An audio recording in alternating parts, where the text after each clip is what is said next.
Well, what's up, guys? Welcome to Bigfoot Zone ECBRO. Meanwhile, sit tight. I'm going to bring the rest of the crew in here, and we got a very awesome guest tonight. Um, you know what? I was debating on reading his bio, but this man's got a lot of information. We're going to let him speak for himself. So everyone, sit tight. Let me bring in our crew. We got David and Melissa Lester coming right in here as soon as my screen cooperates. There it goes. Hey, David and Melissa. Hi. And then, awesome. How you guys doing tonight? Good, good. Okay. Friday Good night. deal. That's right. Our Friday night podcast. Here we go. And for the record, for those who tuning in right now, if you're not subscribed, please do so. And if you're not up to date with what we got going on, every Friday night we go live 8 p.m. Eastern Standard Time. And now tomorrow night we also have another guest joining us tomorrow night at 9 p.m. So if you want to keep up with what we got going on, I highly recommend for you to subscribe. And make sure when you click subscribe, you hit that little bell icon next to the word subscribe so you stay on top of everything. We're not your babysitter. We can't keep up with you. I've had people tell me, hey, could you send me the link when you go live? It pisses me off when they ask that. I said, why don't you pay attention to shit? So I share everything publicly all over the place. Just subscribe. It'll be easy for you. But people don't comprehend the simplest shit in life. But that's fine. But let's get our guest in here, guys. We got Ronald Murphy with us. Ronald, thank you for joining us tonight. How are you? Hey, it's my pleasure. Like I said in the pre-show, I said, we spoke a few times, but I've never been on your show. So it's truly an honor to be here. I'm looking forward to getting in with you. Oh, absolutely. Absolutely. We chatted a little bit earlier briefly about a few things. But I feel like, after tonight, I feel like we're going to have to bring you. I mean, I'm already, what's the word? I'm already, I forget the word I'm looking for. But after all this is said and done and we go through tonight, something tells me we need to bring you back already. Well, I hope so. I don't want to disappoint you. So if you like me enough, I'll be glad to come back on again. Oh, absolutely. We always love a good guest, and I'm already liking you, Ron. So come on. Great. I like your hat. You're welcome back anytime. Yes, I was admiring yours as well too from the green room. Very nice, very nice. See, I could put mine, but mine's in my car. So Melissa, we need to get you a hat. You do understand that, correct? Yeah, I understand that. I've got a few hats. They don't take you seriously in this field unless you have a hat and a beard. If you have a hat and a beard, both, then you are an unquestioned authority. There you go. Perfect. After 35 years, I guess I could deal with it. Well, she can only borrow some of mine, Ron. I mean, That's right. Love it. Well, one other thing before we get any further, if you guys are watching from YouTube, I'm sure that's where everyone's watching from right now. Jump on the live chat. We love interaction on the live chat. And if you have questions for our guests, please don't hesitate. I'll try our best. We always try our best to keep up with comments and chats and everything.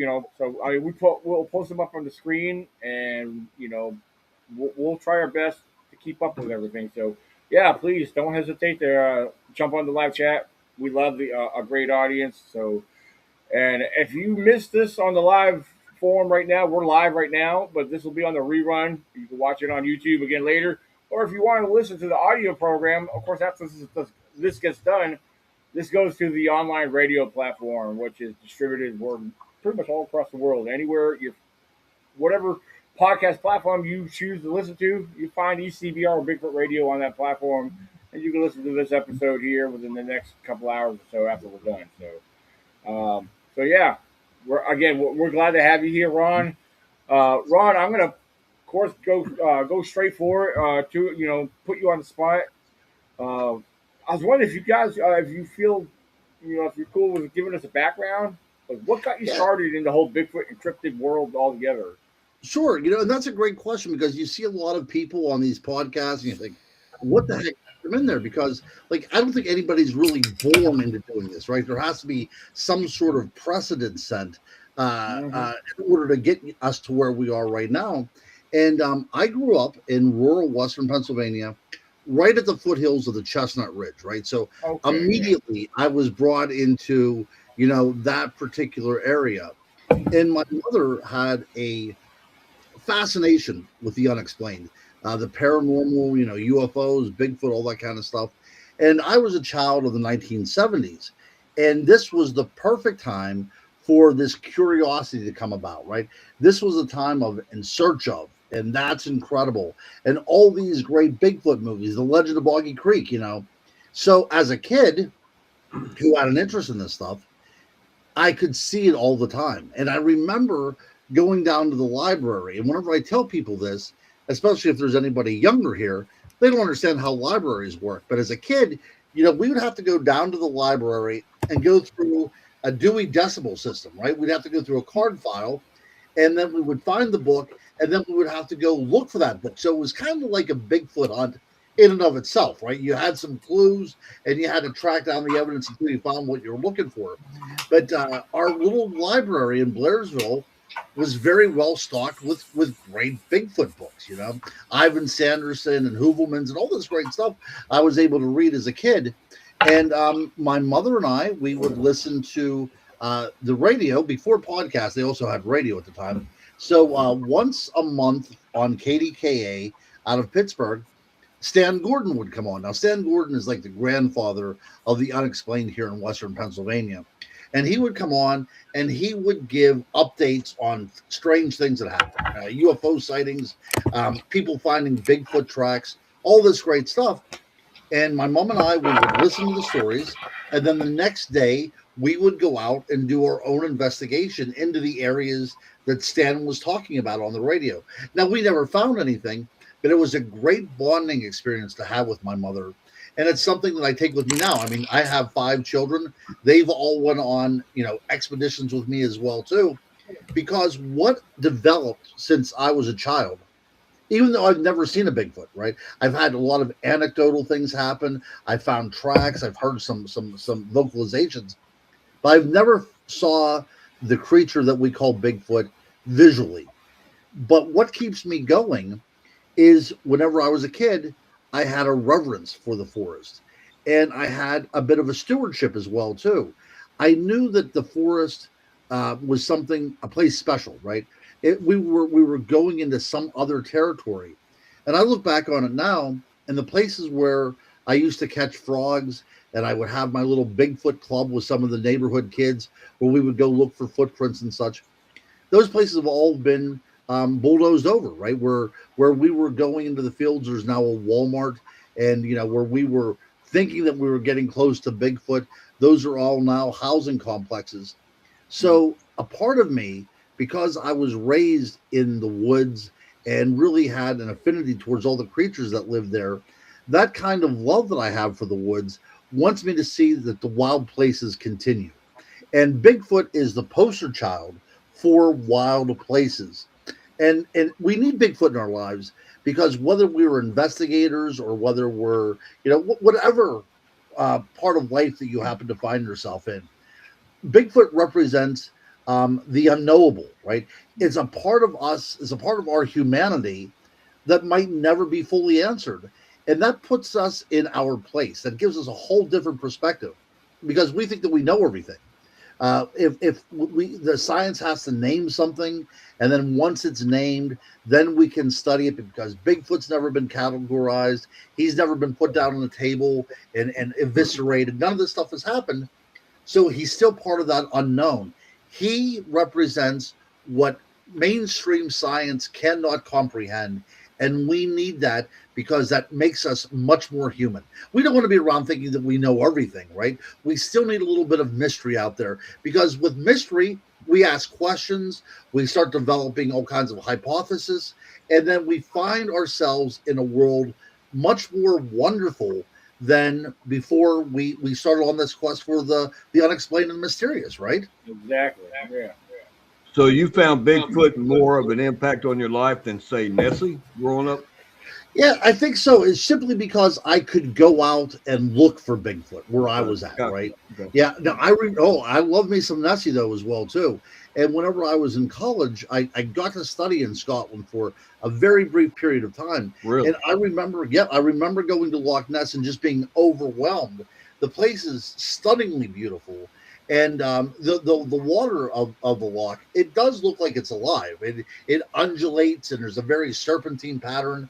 So even if there is no flesh and blood animal in there, I can see where the mythology came about. You know, if you're living in a pre-industrialized, pre-scientific world, the whole lake seems to be alive, and it seems to be very, serpentine, very reptilian-like, just the way that it moves. So I can understand why that mystery is there, and it's so incredibly deep as well. But because I came from the place that I did in rural Western Pennsylvania, I still have love for the abominable snowman, and still have love for Nessie and all these great things. But Bigfoot is always going to be my first really true love because that's the one that got my teeth out a little bit, right? That's where I kind of gnawed on the bone of the cryptozoological, and that's what keeps me going even to this day. Almost like you just reach out and touch it, even though Yeah. you haven't yet. It's just, you just want to. It's there. You're hoping it's there. You want to research that it's there to find something. Yep. It just keeps you going, going, David, going.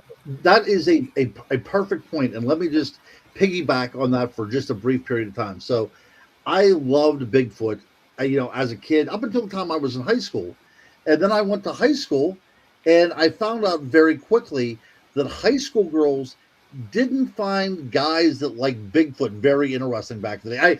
I find it hard to believe myself. I even saying this, I can't even believe the words that are coming out of my mouth.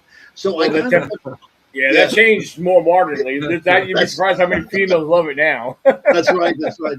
But back in the day, that wasn't the case, and so I kind of put them on the back burner for 4 years, and then I went to college, and I really enjoyed anthropology, archaeology. I have my bachelor's degree is in literature, and then I have a minor in religious studies and history. But it was always the fascination of reading people's words and investigating, right? So I was taking an anthropology class, and we were reading, anthropology 101 book, whatever. And there was actually an article in this book. Now, remember, this book was written by professors. This isn't something you buy off of Amazon for $10 by, some Larry and Joe that wrote this thing up, right? This was a real book that I paid something like, $90 for at a bookstore. And there was a chapter in there about the possibility of certain legends actually relating to historical facts. And the one chapter related about the Gigantopithecus. Oh And yeah. the people that wrote the book suggested that there may have been a remnant population of Gigantopithecus that existed up into a time whenever it could become folklore, right? And then that is what spurred upon the idea of the abominable snowman and the Yeren and all this other kind of stuff. So again, like you said, you could reach out and touch it, right?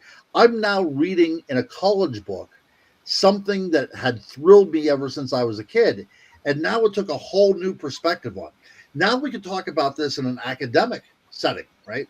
And I'm sitting at my desk, and it was almost as if Bigfoot himself walked in the room and took a seat beside me and said, "Now what do you do with me?" Right? Because what do we do with them now? We're out in the woods, we're banging on trees, we're looking for footprints. But now at this one point in my mind where I'm paying thousands of dollars to attend school, now there is a true academic question that arose: is it possible that Bigfoot could be related to the Gigantopithecus? And it only took that one sentence to kind of inspire me to keep on going, right? Cryptozoology, the hunt for the paranormal, the quest for unknown animals should be college related. It should not be something that's whispered and something that is marginalized. There is real science being done out there by very, very good people. And I think that if we would all come together on this, academia and the boots on the ground researchers and the writers and everybody else, once we look at this as a legitimate subject to study, then maybe we will start getting closer to some sort of definitive answer, right? And that's my goal as a researcher. I love doing conferences, and I love appearing at outside events under tents and all this stuff.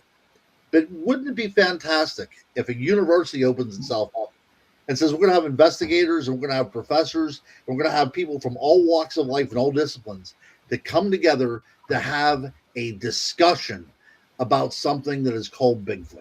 I would love to see that happen. I've always wondered why. Correct me if I'm wrong, but there are universities and stuff out there that actually open up branches to the paranormal study.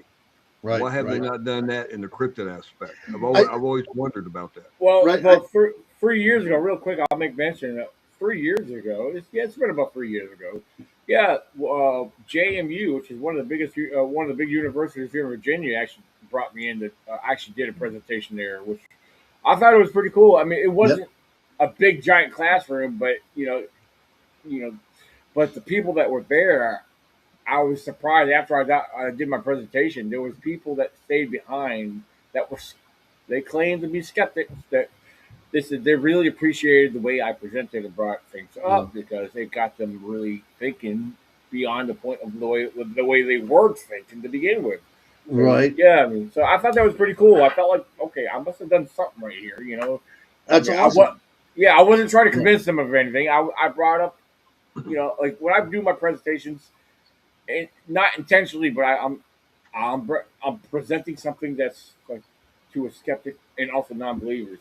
I want them to know, what I know, but also things that they're not thinking about. I try to bring things up in a roundabout way, also, without trying to be sneaky about it. I'm very, I don't know the right word to use at the moment, but yeah, I just want them to think about what they really think about. Right.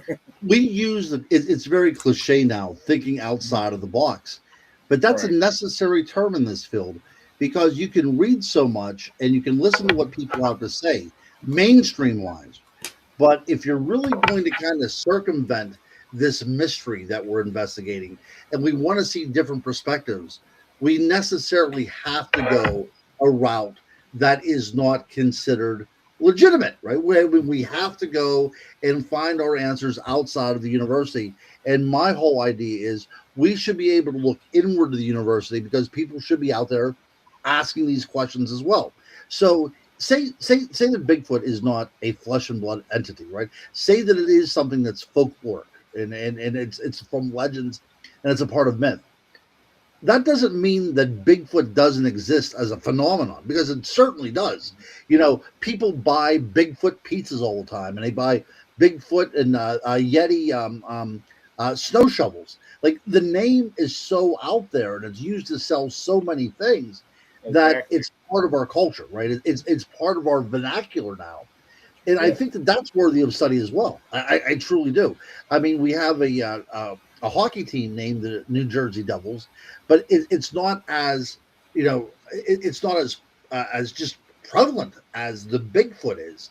And but again, if we look between the lines, well, the Jersey Devil was a great example. And there are other things out there as well too that have place names or have some sort of bearing in culture that relates to something that's hidden. Now, let me see what that one is right there. Now, my father brought it. It's funny. You talking about Bigfoot cells. I got my virtual screen on, so you guys can't probably see it. But it's There you Bigfoot go. driving a Jeep. Yep. Because I think, if I'm not mistaken, I think it's Jeep, but it might be the Bronco as well. I'm not sure. But you Yeah, can buy a Sasquatch off-road package. Yeah, this one here is Explore the Great Outdoors. It's Bigfoot driving a Jeep. It's a Jeep. Yeah. My father bought it for me. He brought it home earlier. It's a little tight on me because they only had one size, but he wanted to buy it for me anyway. So. That's awesome. That's With awesome. the Yeah. cliche of all this marketing and stuff around Bigfoot, I think that might be part of the issue too. That's the way majority of the public looks at it for Mhm. marketing, selling items, so on and so forth. But when it gets down to the boots on the ground research, probably maybe 0.000 0.1% actually get out there and try to make some sense of what's going on. Sure, sure. And that's another thing that I want to talk about as well too. And I'm sure all you fine folks have run into this as well. So we're all in this together, right? We're all looking for some sort of mysterious bipedal hair-covered creature, whether it's a remnant population of an extinct, hominid, or whether it's something completely different, whatever it is, extraterrestrial, interdimensional, whatever you want to talk about. But we're all looking for this creature. Yet this group that we call Bigfoot hunters and Bigfoot investigators are some of the roughest son of a bitches to be around, aren't they? I mean, I've never been backstabbed so many times or been humiliated or had ideas stolen from me, outright taken from me by these people that you would think that would be your friends because we're all in this together. But that's not the way it is. Everybody's jockeying for position, trying to take advantage of you. They'll be your friend for as long as they can use you. And after they use you, they're on to something different. And they pretend like they never knew you. That's got to change as well, too. Because You're not lying, Ron. And I'm not talking about us guys. I'm talking about, the other people. But they're giving the Bigfoot community such a bad name that legitimate investigators say, oh, those bunch of clods over there. Nobody wants to deal with that, But I've lost people that I thought were my dear friends. And it brings tears to your eyes. I'm an adult man, and we're going out there together into the woods looking for something strange and hidden.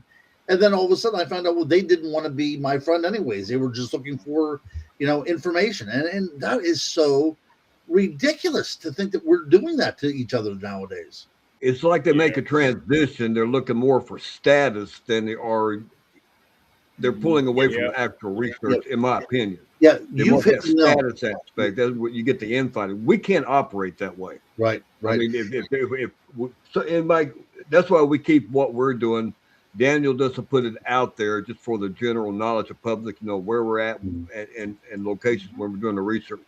Because as he says a lot, he doesn't want people out there either has a negative attitude or to come out there to try to mess up what you're doing. You got to have the same thought process. We have not seen Bigfoot yet. We've seen very little to indicate he might be out there other than the normal structures, which a lot of them can be disproven and so on and so forth. But it's just looking at the reality of what's going on, come to a conclusion if it's real. If it's not, it could be made by weather, people, so on and so forth. You got to keep everything in perspective. Be truthful about what you're doing. With the series that Daniel's putting together with the group, we're a small group. It is what it is. You get what you get. We don't have expensive equipment. Everything we use, we buy ourselves. We don't have a network out there following us around. I don't know if I'd want that anyway, personally. No, I wouldn't want that. No. People expect all this fluff while you're out there researching, but you're not always going to get that because we're not out there for ratings as far as that. We show what we do, what we find, and try to explain it away. And 9 times out of 10, we're walking away. We don't know.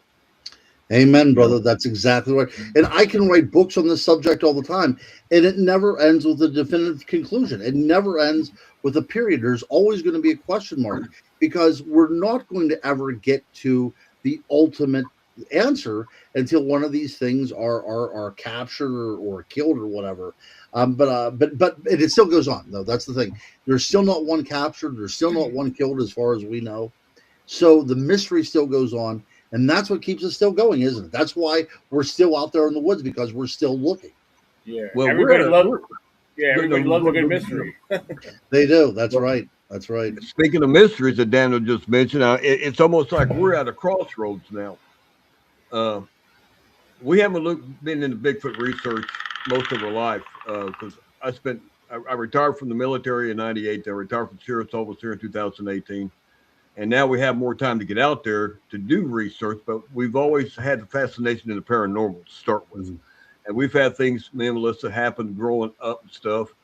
Some could be a figment of your imagination. Some of it, when more than one person experiences things at the same time, that's not a figment of your imagination, okay? We grew up with that. And then we met Daniel about 5 years ago at the mall. He was around there riding a tricycle. No, I'm kidding. I'm kidding.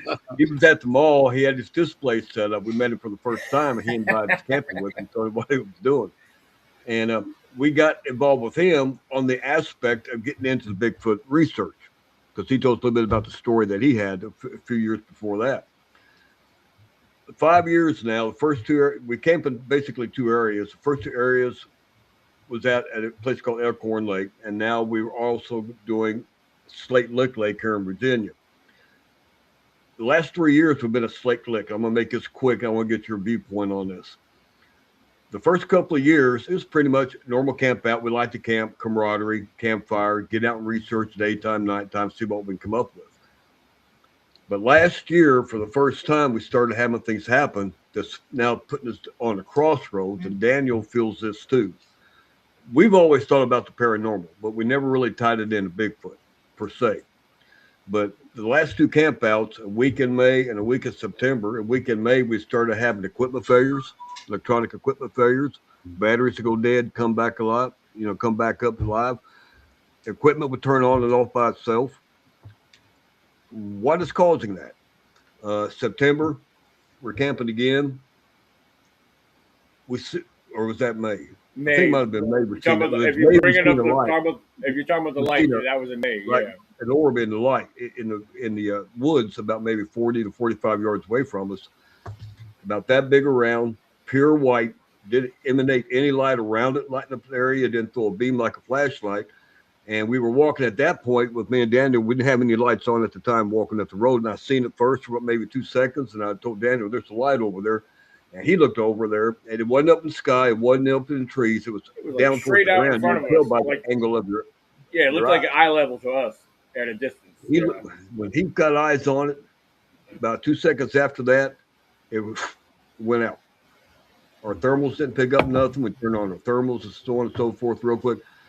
We don't know. September before that, a woman from Pennsylvania thought she may have seen what was a bear crossing the road. She got describing it to us, running on 2 legs for about maybe 30 or 40 yards before it disappeared down into the embankment going down to the stream bed. Well, she got to explain it to us. I looked at her husband and Melissa. I said, that don't sound like a bear to me. I mean, they don't run like that on 2 legs. Mm-hmm. But that was in September. May we had the light. Drew out there. He'd seen a couple of entities in the field. About 20 minutes before we seen the light, he ran back to camp. They called us on the radio. We was heading back to camp. That's when we seen the light. September, we started having electrical issues with radios because we need people at base camp in case somebody gets hurt and they need to drive a vehicle to pick them up, so on and so forth. But radios to start going dead, come back up. Daniel had an incident, one of his weekend campouts after that, where his light was dead. He can tell you about that. Yeah. But equipment turning, I let Melissa use my game cam one night, and she came to me for the camp out. Action cam. Game cam, action cam. Game cam on me. It's not the GoPro, it's the DJI Action 4. It's on the same line as the GoPro. I think they're better. They don't have as many issues. Whatever. But she came to me, it just turned on by itself. I turned it off. 20 minutes later or so, she comes to me again, walking in the tent. I fixed a cup of coffee. Says it turned on again by itself.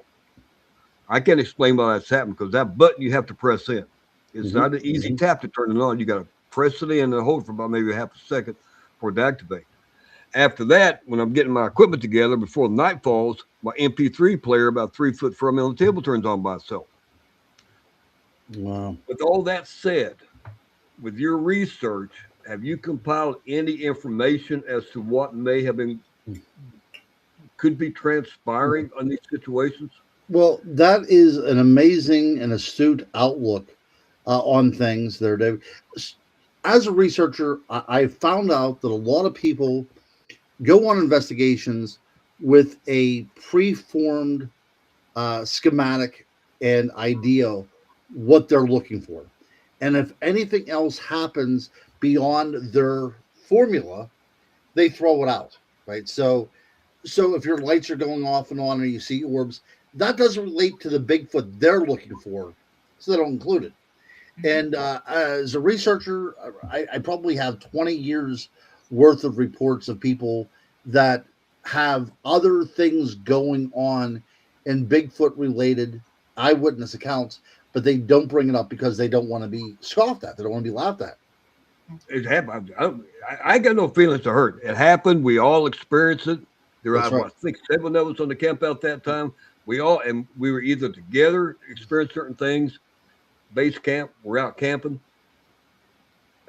It's not. It's not figment of your imagination. It happened. I mean, It we happened. tell what happened. People can take it for what they want. Right. For it. And I mean, that's real quick, Ron, let me add this in there on top of what David was sharing. 2 years prior to this, I spent a lot of research. I spent a lot of time researching up in Pennsylvania myself. Like I said, I stayed up there. I lived there for a short period. But talk about the lights. First time I've ever experienced any strange lights in the woods took place up in Forbes State Forest in the Blue Mhm. Hole Division. First set of lights I've seen up there appeared as I described to people, looked like a bunch of little flashing stars. This was in the month of between January and February. It was very cold up there, and these cluster of what looked like stars were blue. Some of them were a couple little reds, a couple little yellows. You know, something I never experienced before. I've always heard people talk about seeing strange lights of various sorts in the woods, anywhere from orbs or whatever you want to call them. I don't know what I was looking at, but the girl I was dating at the time, you know, she was a Bigfoot believer. She ended up seeing him with me. She's like, "Oh, that's Bigfoot's energy. He's putting off. It's him producing energy or whatever." You know, I didn't dismiss that, but you know, I was like, okay, I couldn't really fall on point with that because what proof do we have that is Bigfoot? You know. Mhm. exactly. Mhm. Mhm. Uh, and then a few months later, in another location, several miles away, in Forbes State Forest, but at the Mount Davis division, we were up at Mount Davis during our camp out. I was with a different group of people, and on the opposite, away from where we were set up camp, I was looking across where we pulled in from. You got the forest road there, and then across in the forest across from us. One evening, I think it was probably maybe the second night we were there or so.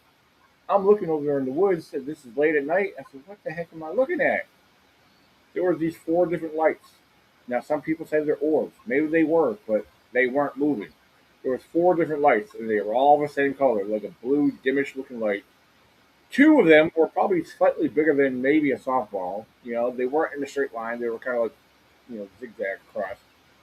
And, you know, I was looking at them for a good while. Then I was like, I went and got the others. I was like, guys, come in. There's some weird lights over here in the woods. They weren't there when I brought them back up there. But again, Pennsylvania was the first time I've ever experienced any strange lights. And then here we are, you know, in Yep. Virginia, seeing that one light. It's weird, And you that's the know. first one I ever seen. I've seen it on TV and heard stories about this stuff, and there's history here in Rockingham County of people in the past reporting seeing balls of light going across fields and stuff. But I've never experienced anything like it. Mhm. Right, Now we're not going to go jump down the rabbit hole with saying that light and the radio equipment and stuff like that was all Bigfoot related. We can't. We don't know. right. Right. Now the questions that arise: what is causing this activity all of Right. a sudden? We've been there for 3 years. This past year, both campouts, we started having these strange things happening, Right. Yeah, and more questions. it's Go a Yeah. ahead. primitive location. There are no power lines. There's no electric. Primitive, There's yeah. no, Mm. water hookups, anything like that. I mean, you can pitch a tent and that's about it. And Yeah, you take in what you use, you you're, take it out when you leave yeah, it. It's Mm. all primitive. your Sure. only running water is the stream behind you. Sure. Sure. So So listen to I you don't know. recount your stories. I actually got goosebumps because 2 years ago, I had something happen to me and other investigators that I cannot explain.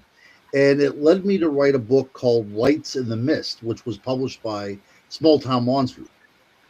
Oh yeah, yeah. Small Town Monsters was doing a Bigfoot program about strange events up in the Chestnut Ridge. And Daniel, we were probably maybe 30 miles from where you were talking about. We're in that area, Okay. and we were on a Bigfoot hunt. It was the title of the program was called Sasquatch Unearthed the Ridge. You can find it for free on YouTube. This is one of those rare moments where we can talk about these things, but it was actually filmed as well Yeah, too. So I urge anybody to take a look at it. small town monsters. They Yeah. do a good job So with what they do. Yeah. See, oh, they do. Oh, absolutely, absolutely. They're good people. So we were on a Bigfoot investigation, and we were doing everything that people usually do whenever you're filming, right? We did the whoops, We did the sound blast. We did the knocking on trees, because nobody is going to sit through an hour program with nothing happening, right? That's the way entertainment works nowadays. So we were giving everybody, what people, usually do, usually don't do on these kind of expeditions. So, but nothing was happening. Right. We started to hear something faintly, maybe a vocalization, a very slow, very shallow. I guess you could call it a moan. Nothing to say definitively that's a Bigfoot, but we were experiencing something. Now, shortly after that vocalization, that moan, whatever it was, we start hearing. I don't know if you folks ever heard of this before. We start hearing a sound in the environment. We start hearing what sounds like wind chimes, about 2 or 3 dings, just ding, ding, ding, like that. Never heard anything like this. Again, we're out in the middle of nowhere. There's no houses around for miles, no ambient light whatsoever. We are in very primitive situation, far from anybody. And so we hear this sound, and like I've never heard this before. And the equipment does start malfunctioning. So the investigation is still continuing. I know they have like a little base camp situated, and there's 3 different groups out in the field. And me and this gentleman by the name of Josh, we were back at base camp, and we see these 3 very dimly blue lights moving through the forest. It looked like 3 people had their cell phones out. And actually, there was even a cadence to them because they were bouncing and undulating as they were going. So we just assumed it was, other people from our group, until the lights, the 3 lights, they didn't miss stride. They kept on going up into the trees until they were about 20 foot off the ground. So we immediately call and say, "Hey, there is some strange light anomalies going on." And the people that were far away from each other, sometimes almost a mile apart from each other, they were seeing the same things. So whatever these lights were, they were coming to us. The only thing that I can say is they came to us to kind of evaluate why we were there. Okay, if this was at a haunted location, you would say orbs, right? Immediately orbs. Or if we were investigating UFOs, we would say we were having some sort of a UAP contact. Or if you were even at a religious site, you would say this is some sort of religious experience. But what we were witnessing was simply this. We heard 3 tones in the environment. And after we hear these 3 tones, these lights start appearing. And not only do they start appearing, but they start, like I said, almost interacting with us. Some of them are the size of a pin light, like you had said, like a firefly. But some of them were also the size of a basketball. Mm-hmm. One of the researchers that we were with, this one orb, an orange-colored orb about the size of a basketball, approached him and came within reaching distance. And he said he was afraid to reach for it, but he didn't reach for it. And then the thing just vanished. But what's interesting about this is a couple of days after he witnessed that particular orb, his cornea and retina erupted. So he actually had to go to a doctor, and the doctor could not explain what happened. And the only sense that he can make is he came in contact with this light, and somehow that affected him, physically. Almost got, that happens in UFO tells all the time. So I was so really shocked by what I saw, because nobody ever talks about this stuff. People do see them, like you said there, David. People do see them, but not a lot of people talk about them. So I decided that I was going to write a book and try to make sense of this. And when we look around the world, these lights appear in so many different situations involving dragon lights in places like Vietnam, or in Australia. They appear almost as a conduit between heaven and earth. And if you look at all kinds of religions from around the world, you have in the Hindu religion, you have the prana, which is this light that kind of enlivens us all. So the idea that there are sentient, intelligent lights out there is really ingrained in our humanity. Now, I am trying to take this a step further, because I was so impacted by this. I think this may be what kind of wraps everything up. And I'm not going to say that this is definitive or anything like that, but if these lights are able to project into our minds that we're seeing something that's not there. So in that, for instance, instead of looking for a 12-foot tall bipedal hair covered creature, what happens if this creature is actually a manifestation of these lights themselves? And that's why we can't take any good pictures and why we have blurry pictures and all this kind of stuff. Is it possible that these lights are responsible for the sightings that we're having? And to take this another step forward, another thing that I wrote about as well too, is it possible that we're talking about something that derives from the fairy realm, the elemental realm, that there are these intelligences within the earth themselves, and these lights are a representation of that? And a lot of people don't want to talk about this kind of stuff, but I'm glad you guys are open-minded.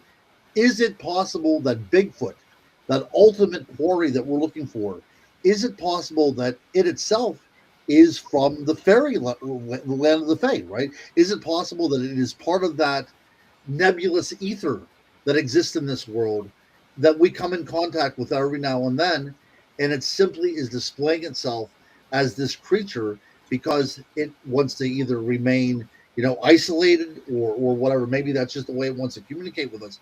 But something to think about, and I don't think that we should ever, overlook this idea, because so many people are seeing things. Like people are seeing Dogman, people are seeing Bigfoot, all in a very small area where these apex predators should not be overlapping. So is it possible that we're not dealing with something that's actually tangible, but something that is coming out of the environment itself? Yeah, you mentioned hearing the what sound like chimes. Just a quick question.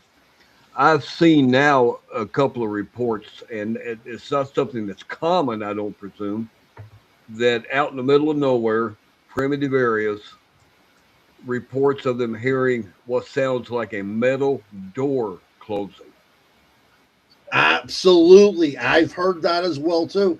And I was at a Dogman conference, and Chad Lewis was talking about this particular thing, and he said a lot of people, before they would have any kind of Wendigo encounters, they hear this loud metallic crash. Hey, this is something to think about, because sound can carry information with it. It can interact with us and make us feel a certain way. Infrasound, for instance, we talk about infrasound in the field, and we know that infrasound working against the human body can allow us to believe that something's out there that's not, and make us think, things are after us or whatever, give us feelings of paranoia. So we can't throw this idea out. We cannot throw out that the environment is throwing sound at us, as well as information contained in light sources, and our brains are then translating this into whatever those sources want us to see. Yeah, I think a lot of it too is people don't want to be taken out of their norm. They don't want to think about stuff like that. It's They an don't want. uncomfortable area for them to get They into. don't. They don't want to go It's out and an experience with it. We had an incident real quick that my dad took to his grave that me, him, and my brother experienced one night way back in the early '60s, well, late '60s rather. And it was a paranormal event. I'm not. It's too long to explain, but we were all involved in it one evening, along with our little dog we had. And after that night was over with, throughout my careers, when we went back to Kentucky to visit, I'd ask him periodically, "You remember that night? Remember that night?" Remember, Brian would talk about it, but Dad would say, "No, I don't remember that night." It's like he did not want to go down that path. He didn't want to be taken out of his norm, to be not to even be Without a discussed. doubt, without a doubt.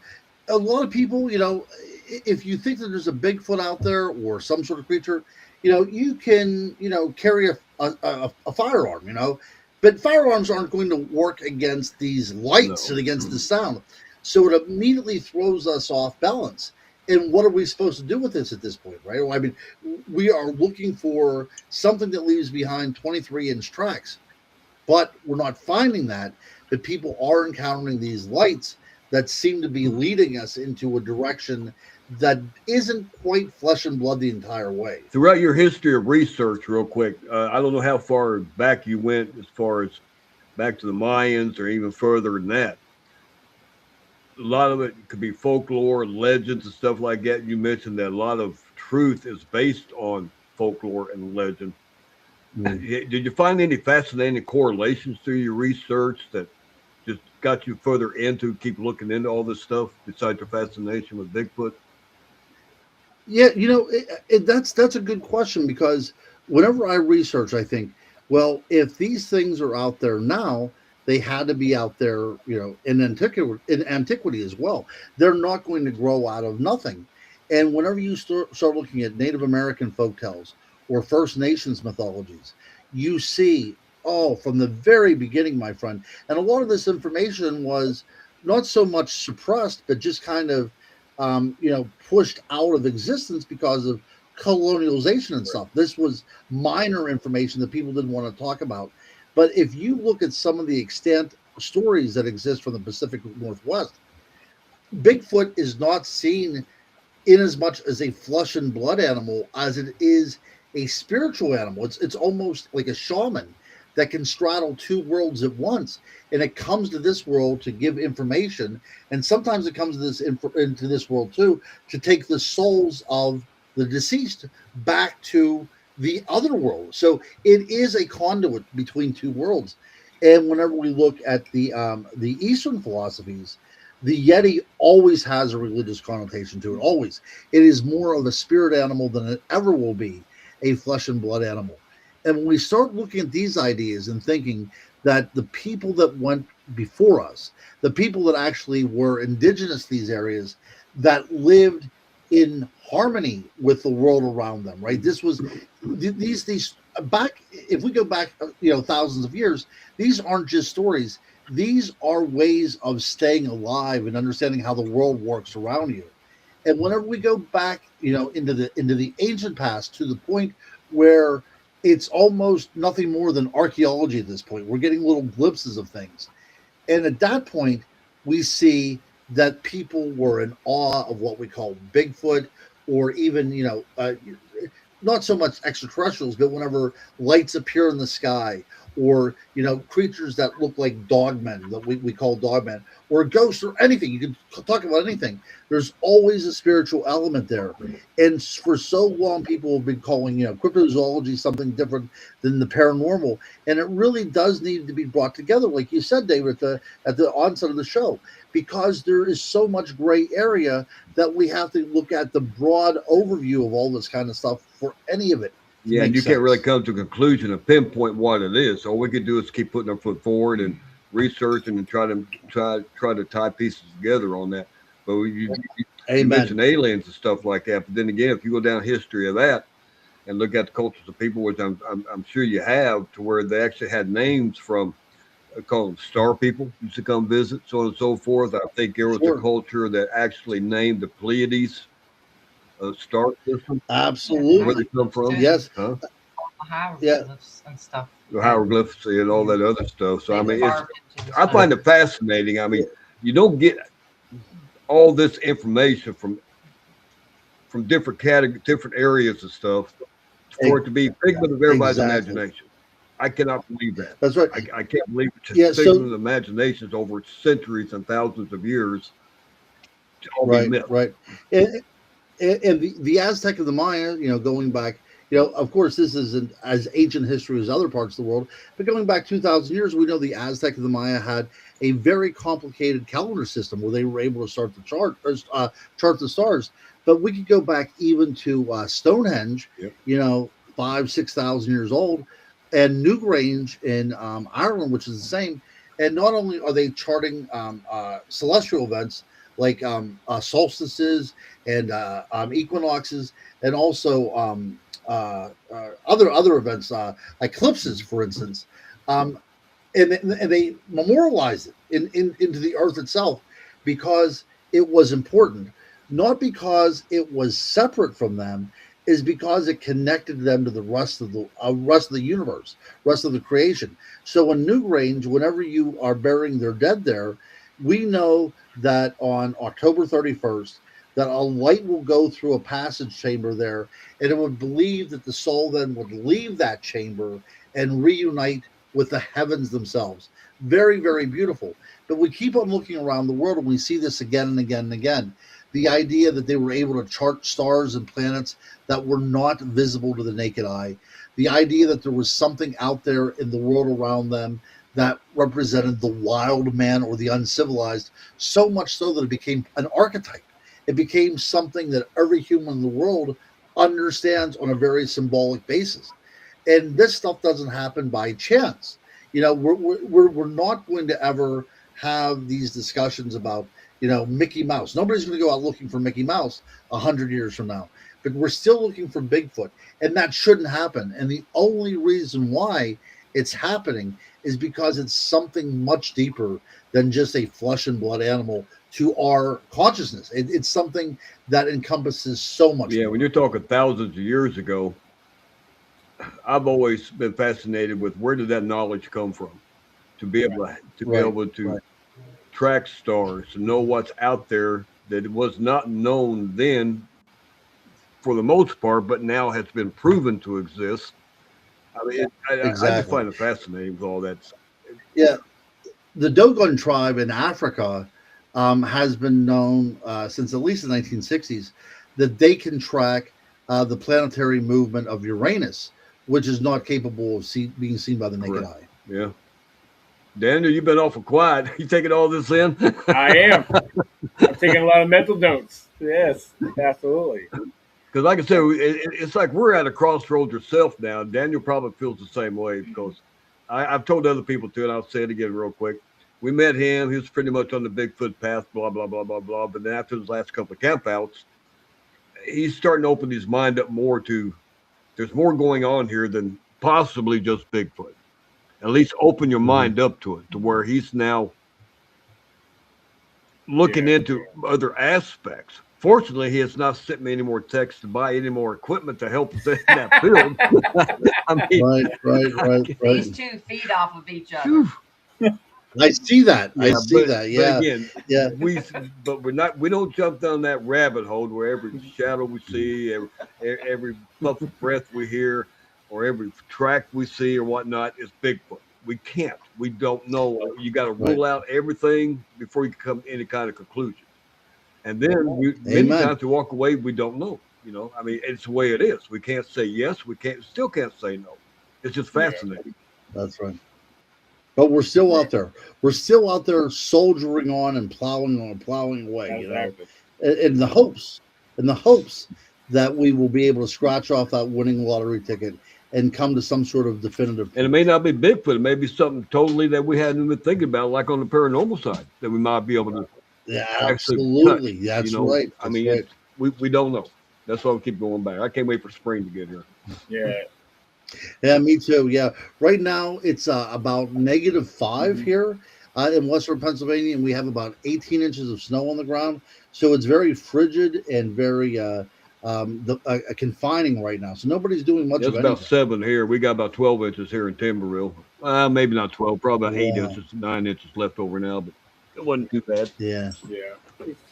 I just looked at my phone. It's reading 15 degrees right now here at home. But you know, Ron, with everything that's been shared on both ends here, I mean, I guess in your opinion, it's probably. I mean, would you say it's safe to for us to keep an open mind on what Bigfoot might be? I mean, you know, considering. I mean, I still look at Bigfoot, and I know a lot of others still do. To keep it, you know, I mean, I look at Bigfoot as a flesh and blood, but Hmm. like I said, with all the experiences and the strangeness that we've experienced, I mean, it makes you really wonder. I mean, but you know, like, is it Bigfoot It, related? We don't know. But yeah, then again, we want to say yes. A lot of people believe it is, and but you know, we can't jump on that. right. You know, can't say yes right away. Yeah, Agreed. Agreed. Either way, that's right. Now there is a two-edged sword to this too. So we talk about like the idea of light anomalies and the idea that, you know, is it possible that Bigfoot originates from the fairy realm? Sure, all that stuff is possible. But we're also not taking into account that this creature is from another world, another place, another dimension, what have you. And whenever they come into our world, they don't become flesh and blood. See, that's the other thing as well, too. It's very possible that we're still looking for the same thing.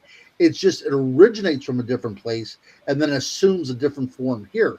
That's extremely possible because we're finding hair. It's leaving behind footprints. You know, sometimes you can find, you know, poop. So it's not like this thing is only an energetic entity. it also has a corporeal form as well too. And that's the interesting thing about this. The reason why we have to keep an open mind is because whatever field that we're in, great ape hypothesis, extraterrestrial, whatever, we have to keep an open mind because it could be all of that wrapped up in one thing. Absolutely. Absolutely. I mean, yeah, it's. I know sometimes to say to keep an open mind, it's always easier said than done. Sometimes, like you want to, because based off of the way we grow up and seeing things, running things, you want to think just one way, but Mm-hmm. then We when all do. these other things occur, it's like, okay, well, is there a connection? Right.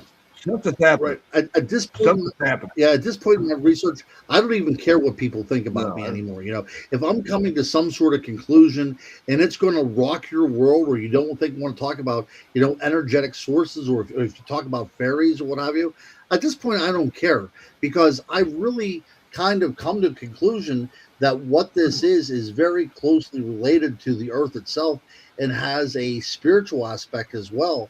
And the rabbit hole I'm going down right now is indeed leading me into that direction. That this is something that is a manifestation of some energetic intelligence that we know very little of. Mhm. I've always thought that something else at play here that might be controlling everything. Possibility, and it may be more than one. I mean, we don't know. We Sure, don't know. that's right. That's right. And there's also a theory that I could posit here as well too, that the human mind is a wondrous, you know, very active electrical storm at all times.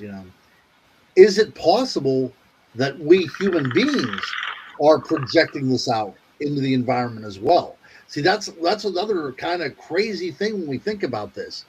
Are we the monsters projecting that onto the landscape, onto the canopy of the world around us? Now, if that's the case, then that takes us into a whole world of psychology and sociology and everything.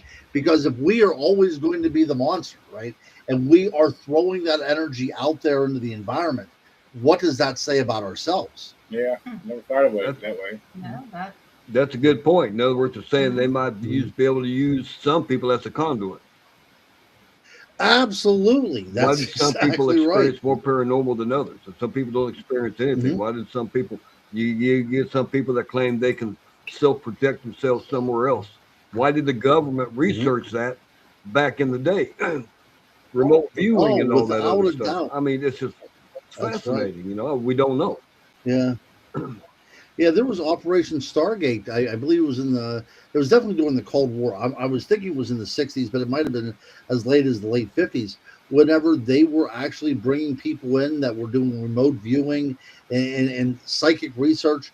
And it's very possible that the military kind of did a psyops on us to the point that we look at all that kind of stuff as very superstitious and doesn't have any kind of worth or anything because the information that they gathered from it, they don't want to share that with other Oh, people. absolutely, absolutely. Yeah. So they make it seem as something dumb and ineffective and only morons do it. And nobody worth their salt would ever consider such things whenever they were devoting millions, if not billions of dollars towards cyclical research. Yeah, there's stuff going on. I mean, even in the house we live at now, we've been here since 2011. We bought it. We've had a little bit of paranormal stuff happen and witnessed by entire family here at the kitchen table one night.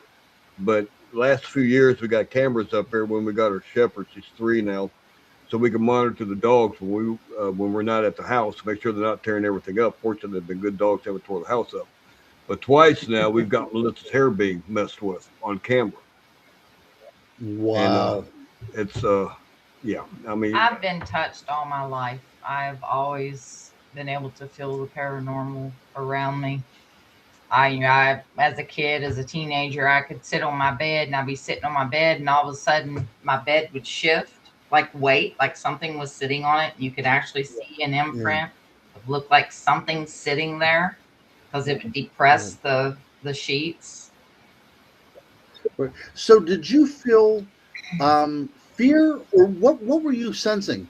I don't have these kind of experiences, nor do I have really any kind of feeling or notion that I'm open to these kind of things. But for people that do experience these things, did you feel fear? Did you feel that the presence was? What did you feel the presence was? Even? Growing up, I've had so many interactions like that to where it's normal for me. I didn't feel afraid. Um, there have been times, like in crowds and stuff, I will automatically, I start feeling like there's evil around. And especially with a particular person, where I used to work at, some of our customers would come into the store, and we had this one guy that every time he came in, you could just feel evil emanating off of him, and you put your guard up. You know, your mind protects yourself by putting up a guard, and you just deal with that customer and get them out the store as quick as possible. But as far as around And here, she didn't feel yeah, anything. it feels, yeah. She didn't feel any kind of threat or uncomfortable enough that it happened. The things that happened. I mean, I have not experienced that, even though I've seen it on video that I downloaded and we kept and whatnot. And we had a 25-pound metal stool fly over from the wall one evening behind my son Justin. Him and his girlfriend and two daughters. Me and Melissa were sitting This there at the was table years eating supper. ago. It flew about 4 foot away from the wall. Wow. I didn't have that on camera because we didn't have the dogs then. I didn't have these cameras up here to be able to capture that. But even with that said, we have not, we thought it might have been an attachment that's brought in from a bunk bed. That's a whole different story itself. We ain't got time to get into. We bought for Yeah. somebody when Tanya's All right. kids were living No with us, attachments. and they called him Henry. But anyway, besides that, that's when things really started happening around here. But I haven't felt uncomfortable being here. She hasn't felt uncomfortable being here so far. Hopefully, it stays that way. But things happen. More than one people experience it. It's not your imagination. Is my point. To get it on video, yeah, you get even more tangible evidence that what moved her freaking hair. You know what I mean? One time it Sure. was pulled up. Sure. Next time you could just see it slightly shift. Yeah, Then the now camera glazed over a little bit and blinked out and came back on. It's all on video. And then she tells me about it. I walk up to he didn't my believe me at PC over first. there that I got everything recording on. She's telling me about it. She reaches up and touches my hair, and I look down there like, come on. I mean, sure enough, I pulled it up, and there it was. I mean, you can just really see it shift. And it caught her attention to where she responded to it. You And know? I will That say is that the last time that my hair, when it did that, I got like a cold chill, and I could just feel the goosebumps coming up on my arm and on my neck. And it was just on that side, because that's where it happened at. But it Yeah, just, it's fascinating. normally I don't react because I'm so used to it. But that one kind of got me, because in the video, I'm telling David about it, and he's of course not believing me. And then you'll hear me say, if that was you, can you touch me again? But nothing happened at that point. It's not that I But didn't believe her, it's just that I want evidence. I'm not going to. Well, I'm not going to sure. go down That's the right. hallway with my That's hair right. on fire, ghost, ghost, ghost. I'm not going to do that. I want answers. You know what I mean? I can't see it. Yes, I do. That's I what I like do. about these TV shows and stuff. You see all these ghost hunting shows and whatnot, and they experience something supposedly, then they go running in the opposite direction. Why are you running in That's opposite? You're there to experience it. I mean, I understand getting caught off guard and stuff like that. Don't get me wrong, but now, if you want something that's my kind of mindset. funny about paranormal, several years ago, we were living at another house. It's before we bought this one. We were living at another house, and I had to stop. That house was haunted. There was an older gentleman that died in the home that our landlord told us about.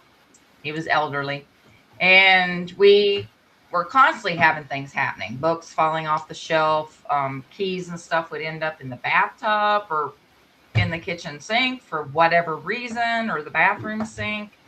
But I had to stop making fried chicken in my cast iron skillet because, honest to God, every time I would try to make fried chicken, I would feel like somebody was leaning over my shoulder looking down. Wow. And the first couple times I thought it was my husband or I thought it was one of my boys, but I turned around, there's no one there. So I quit making fried chicken in that house. I honestly, because that freaked me Yeah. out a little bit because it was a little bit too close for comfort. A little brush with your hair, flip of your head, that's different than something leaning on you and you feel like you could feel a weight.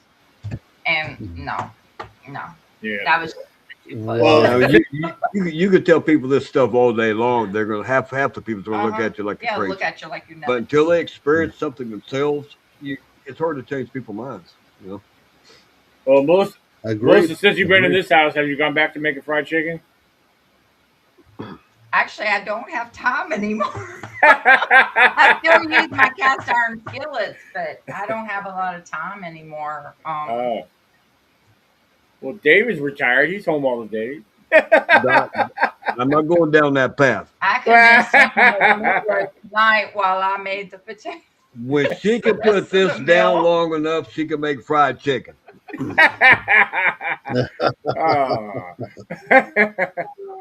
Yeah, we just find it all fascinating. We're at that crossroads now to try to find ways, if there's even a way to try to blend everything together, what's going on when we're out there in the woods and stuff. And with everything that happens in the house and other experiences and stuff, there's stuff going on out there. And we may never find a solid answer. Only a conclusion that there's things out there happening that we do not know or rationalize. And and what does the future hold? Yeah, because at the last camp out, I had an experience. I have never experienced anything like this before. I was sitting with my back to the wood line. It was night. They were out on the adventure so they could go see the white light. And and that I night was we seen the yeah, light. I was that night. But I Not was the sitting goat there show. with my back in the chair facing the fire, and we had John and Mary. Also, they stayed back too. And I'm sitting there relaxing, and then all of a sudden I could hear what sounded like a canine type of animal. I could hear it trotting towards me and heavy breathing, heavy panting. So I jumped out of my chair because there's a lot of coyotes back there, and I thought there was a coyote about to attack. I come flying out of the chair and go off to the left, and I turn around. There's nothing there. There is absolutely nothing there. And Mary, she said later on that she actually could hear panting. She didn't hear anything else, but she could hear the heavy breathing, panting. But I cannot explain that. I have never had that happen to me before. And, I was quick to react. I wasn't scared, but I thought I was about to get attacked by what I thought might have been a coyote because it sounded like a dog coming up behind you, that was trotting behind you. Well, the same campsite, same week, Daniel had his shoulder touched one night. He can tell you about that. I mean, But that was the same week. September. Yeah, it was the same week. Yeah, that's right. Last camp out. Yeah, because it was Friday or Saturday night. I think the only ones that were left there, the others had gone, left out for camp early that day, and the only ones left there was me, Dave, and Melissa. Mm-hmm. And now I recall, I'm pretty sure Melissa was still there before she went in for the night. Because I know at one point it was just me and David, but the two of them are sitting on the opposite side of the fire from me, and I'm sitting there. I'm slouched down in my chair. We're around the fire, and it's pretty quiet. Now, one thing I recall, I hear what sounds like a gush of wind coming, but there was no wind. And it's like I'm just sitting there listening. Heck with that. I'm just whatever. I'm comfortable. I'm relaxed, and I'm wearing my black Bigfoot Virginia hoodie. I'm slouched down in my chair like I am now, and I'm dead. I'm pretty still. And I didn't say nothing to them when this happened. I said something the next day after we got home. I said, you know, when we were sitting there, something happened to me. I didn't think nothing of it. I was like, okay. I had these two tugs on the back of my hoodie, like someone yanking on my hoodie. And I never turned around to look. I pulled my phone out, started taking selfies, see if it would pick anything up. You know, He was which too it did. scared to turn around and look. Come on, Daniel. I mean, I know there was Like nobody else it there. You guys were straight out in front of me on the other side of the fire. You know, and I was like, I just thought that was the strangest thing ever. Now, And after everything else that happened during that camp out, and then he had that experience. He seen and felt that. He felt that. Other things that happened during that camp out, electrical stuff. well, That's a bit of a hot yeah. spot. Well, the Yeah. other thing Yeah, that there's took place definitely is something going on there. we had those. Some people call them cat balls. Yep. They're also known as ghost balls. After you turn them on, you set them out. We had it happen 2 nights in a row. The first night we didn't capture it on cameras. The second night we put them out. Yeah, we did. We had like two. I think we only had two of them out. But we're sitting around the fire. This is when John and Mary were still with us, and we're sitting around the fire. Oh, Drew was there, Mhm. and we're sitting there on the fire. It's pretty quiet. We're talking amongst ourselves here and there. And next, Melissa's like, one of the lights are going off. What? It was at least a good 10 to 15 feet away from us. There was no wind. There was nothing going on around us that we were They have to aware be of. physically touched and moved. They don't. They're not set off by electronics. They have Yeah, to be. Right, Yeah. right, right. at it, and then it starts blinking all the different colors. So I mean, like I said, the first time it went off, I wasn't prepared for it. It went off. When it went off the next night, it stayed going off for a period of time. They're supposed to stop right after 10, 12 seconds, but it stayed going off. I had enough time to grab my camcorder and walk up to it while I'm recording.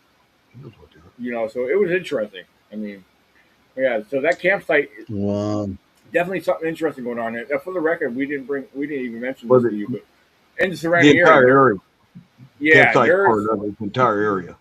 yeah, but in the surrounding area, there is these old foundations and homesteads in the area. So A lot of history. All right, Yeah. right, A right. lot of history Yeah. back there. And no telling how far back it goes to Native Americans and all that. So, That's Yeah, sure, that's right. Because it goes back some way, and that's the other thing we have to take into account as well. That we share this earth, right? So all these places that we're investigating, people were there before us as well, and they were laying down their own stories and their own history. So we might be interlopers, trespassers into these very sacred spots that we know nothing about. right. Just like they're saying in the chat, energy is a big part of it. Every person that's ever lived in a certain area, that whole area is energized, and it's always could be. That's you can exactly only right. speculate, but could be. Absolutely. It's a fun time being out there. You just it's come to the point where you just don't know what to expect.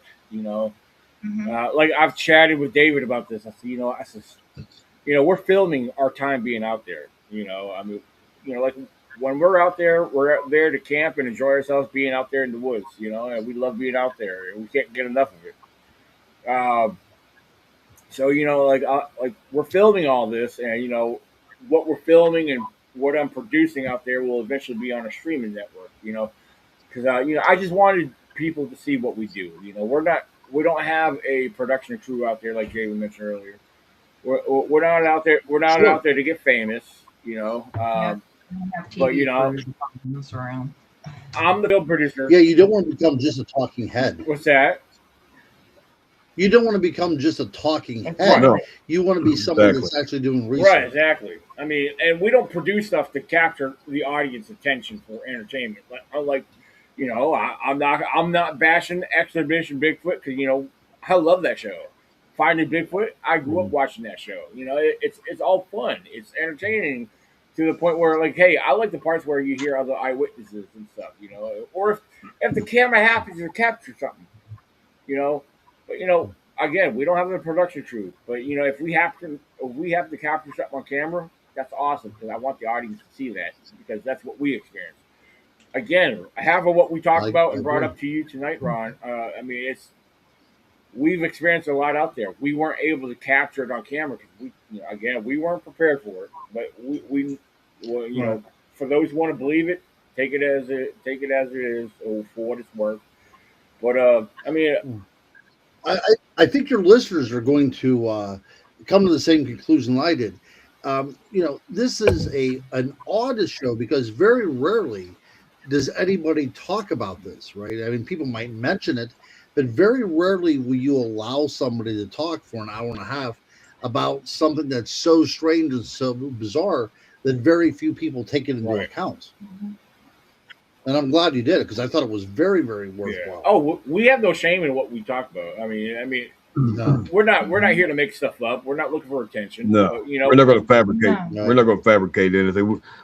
Daniel had a guy come the year before last, made his own personal trip from West Virginia by the name of Dave to give his account of what happened to them. They couldn't explain. Him and his group over in West Virginia. I think it was the night before, a Across couple the of nights mountain. before. Yeah. That really made him uneasy. Okay, he had to talk about it. He had to find somebody to put the story out, and you can tell his sincerity. I arrived back at camp after making a trip to the house and went back about halfway through the story, but you could just see how uneasy he was to see the sincerity in what he was telling when he was telling Daniel the story. And he had a retired cop. I spent 40 years in law enforcement, military, and sheriff's office here. He had a retired cop with him that never even went down that road with Bigfoot. But based on what they experienced, now it's captivated him to where now he needs to find out what it was that they experienced.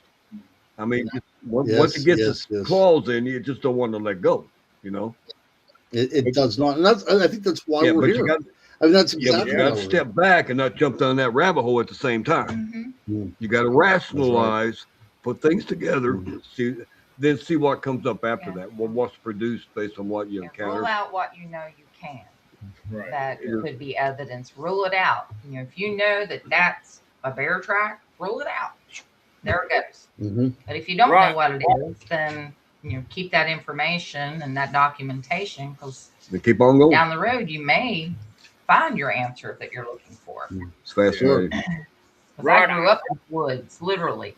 I spent so much time as a kid in the woods, and I am so comfortable in the woods. I love it. I know the sounds of the woods. I love the smells of it. I know all that. And you can definitely tell when there's something different around out there that's not the norm. And Daniel, he knows too. But it's just that's my quiet spot is the woods. I love it. Sure. I'm glad she mentioned that's your ground. Yeah. I'm glad she mentioned she's comfortable because after what me and David talked about behind closed doors about bringing out the rope and the duct tape, the sacrifice. I have a memory like an elephant. Remember that, okay? I never forget. I plot my revenge. Well, I'm glad we was able to collaborate some of the things that you've experienced yourself like that, because you just basically collaborated, validated some of what we experienced too. I mean, same lines, same path, but connection. Hopefully we can get together. Hopefully our paths cross here in spring and we can get out there and see what the hell's going on. And maybe we will have our own encounters like this that we're able to document as well. Absolutely. Definitely. Well, with that being said, that brings me up to a question I do want to ask you. Are you a camper, Ron? Do you go out camping? Not as much as I would like. Let's put it that way. I've got 5 kids and I got 2 grandkids. So at this point in my life, I'm looking for an excuse to do that. So let's put it that way. I would gladly be out there with you. Well, guys. the invite's out to you. I mean, our next scheduled group camp out is coming up in May 17th or the 26th. So, if that's something you can work out, if you have to bring the kids, hey, we need bait. So go ahead. We do. That's why it's all as you said that. I used to say that all the time too. My kids acted as bait. That's right. If you could give me the information, my friend, I would love to take a look at it and see what we can do. Absolutely. I will most definitely. We go out twice a year for the most part, as a Okay. week long as a group, Yeah. sporadically in between that. But yeah, as a group twice a year so far. So Yeah, Awesome. normally we do May and September, but I have to. I haven't scheduled a date for September yet because I have to look at things on my part for what I got going on, and so, I've been meeting up with eyewitnesses. I've been going to do other, you know, I got scheduled investigations, both in Pennsylvania, West Virginia, even as far down to South Carolina. So yeah, so Wow. I mean, I only work 4 10-hour Yeah. days, but I have long weekends, so I'm considering using some of my other PTO towards travel time and spending time down in these locations. Sure. I mean, I got people Sure. that've been itching and after me. Hey, when are you going to come down here and investigate this spot here? And then I can blah blah blah or whatever. So I'm taking advantage of it. I'm hosting these library lectures. And I go, well, I'm down there. I want to meet with you, your eyewitness, or maybe gather other eyewitnesses while I'm there. So there's a lot going on. I have to look at. Yeah. I would be honored to be part of it. Honored to be part of it. I'd love to meet you well, Absolutely. guys. what's on your plate coming up? Anything special? Yeah, I do a lot of things local. I'll be at the Kecksburg UFO Festival in July, and then I will be at the Hopkinsville GobleCon in Hopkinsville, Kentucky, in August, and I'll be at the Squonk Festival in July, I believe it's going to be this year, up in Johnstown, Pennsylvania. They have a whole weekend devoted toward the Squonk, and I'm really looking forward to it. Yeah, I remember Braveheart. Remembering his name, he comes and sets up as a vendor at my event every year. So, which my Virginia Bigfoot conference that I usually host, I'm actually giving a break this year. We're not doing the Virginia Bigfoot conference. I was actually going to do my Pennsylvania event, which I've talked to you about. Right now, we're having Mhm. issues finding a location. The one location venue. Are you Yeah, serious? the venue that we were supposed to have that was promised because there's another event that takes place there. They dismissed us from being there, which is stupid. Yeah, because Wow. of the event that takes place there that's Bigfoot related, nobody shows up to that event. And I was like, well, look, I promised them, I guarantee them, I said, I could bring a crowd. I said, I got as of right Yeah. now, I have over 13,000 followers to my event for Pennsylvania. So right now, it's hard finding a location right now. I've reached out to a number of people. I have other people looking out for me up there. They haven't come forward with any information yet. So I don't know. I hate to have to Wow. cancel it again, but it's almost getting to that point where I might have to make an announcement where I may have to cancel that. So Yeah. Wow. Well, yeah, I'll look for things around here too, and let's see if we have a chance of saving yeah, this I have event. one individual. He said he recommends me looking into the Butler, PA area, which I've heard a lot of good stuff about Butler. You know, so I don't know. We'll see. Yeah. One of the other individuals I talked to that's supposed to be a speaker for that, J.W. Fuhrer. No, what the heck is his name? I'll never. No, Max and not Fury. Max Fuhrer. He was Uh, another individual, not Fuhrer. I can't remember the other guy's name. Anyway, I'm having a brain bunch. I don't remember the names. I hate when I get like that. But anyway, we'll see what happens. Like I said, I'm trying to give it a chance because I don't want to wait too long because I want to be able to plan ahead and put some promotions out there. So it's sure. a lot of Sure. headache doing this stuff. It really is. So, so yeah, I'll send you some information. If you can make it in I May, that'd be appreciate it, great. guys. I mean, I understand if you can't, but it'll be great to have you there with us. Like I said, we're very laid back. We're a very chill group. I mean, like I said, we like the fellowship around the campsite. It's a primitive thing. We usually all tent camp, but Melissa and David, they just recently upgraded. They got a camper now, so It's a little Nice. camper. Small camper. It's a Yeah. Jayco That's hummingbird. okay. She made me do it. Yeah, he blames me. you watch. And I'm They'll not still, getting rid of my tent. That ain't happening. well, they'll still bring the tent. Melissa will make David set up the tent for him. She'll be out and she'll be in the camper with her and Luna. Bingo. Right on the nose. David, you can stay with me, buddy. No, I don't play that. That's awesome. That's awesome. Well, I'm good. I'm good. so real quick, I do want to remind everybody tomorrow night, Saturday, January 31st, Saturday night, 9 p.m. We will be live again with our next guest. So make sure you guys are available and tune in. And of course, we love the interaction on the live chat. But before we leave out of here tonight, I want to give Ron. Do you have anything you want to share or throw out there for the audience? Or You can look me up on a good old Amazon.com, right? You can find my books there, or you could also go to www.ron-cryptoguru.com, and you can get my books there, and you can get in touch with me there. I would love to talk to some of your viewers here. They were a very intelligent group of people, and I'd love to chat with them further. excellent, absolutely. I know. I hear the little ones in the background. I do, yes, That's- I know. I think that's cute though. I've got a tender grandfather. I got you. Absolutely. Well, Real quick, it's been a pleasure meeting you, and I'm looking forward to the You too, my future friend. and picking your brains some more, and then maybe we'll I'm have looking some more forward to it, stuff you share guys. too at the time. So Yeah, I've been following you guys. I've been admirers of you folks, and like I said, I'm honored to be on the program, and I'm counting on our paths crossing this coming most year. definitely. Absolutely. That would be fantastic. And we're on Facebook, so. All right, Melissa, I greatly appreciate it. You made me feel welcome and right at home, so I appreciate Excellent. that. We love having you, Ron. You were an excellent guest. Absolutely. And for that, Well, like I said, if your guests like me enough, invite me back. We'll talk about more crazy shit. I don't care if Well, they yeah, like you or not. You're coming back regardless. and plus, we're slowly pulling Daniel over to our side. Yeah. That's right. Slowly but surely. Yeah. Slowly but surely. That's right. I'll come over as long as I can get bushwhacked with my beer right here. Oh, Let me stop. But ladies and gentlemen, one last moment I like to throw out at the end of our podcast. If you have a Bigfoot experience or anything strange and unexplainable, we would love to hear from you.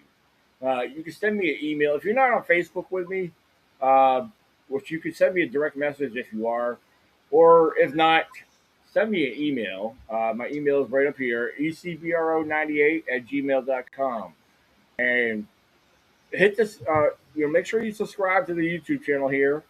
Click that little bell icon so you stay on top of the notifications every time we go live. Because right now we are in our podcast season right now, so we've got a couple more months of going on with this because I got scheduled podcasts where I'm a guest and I got more and more people reaching out to me and I'm scheduling more people. So this is awesome. And I want to thank Ron again. I can't thank him enough for being here tonight. it's been a pleasure. Absolutely. Thanks, Rob. I appreciate it. So everybody, you guys keep it squatchy, and we'll be back here tomorrow night, Saturday, January 31st. So keep it squatchy, guys.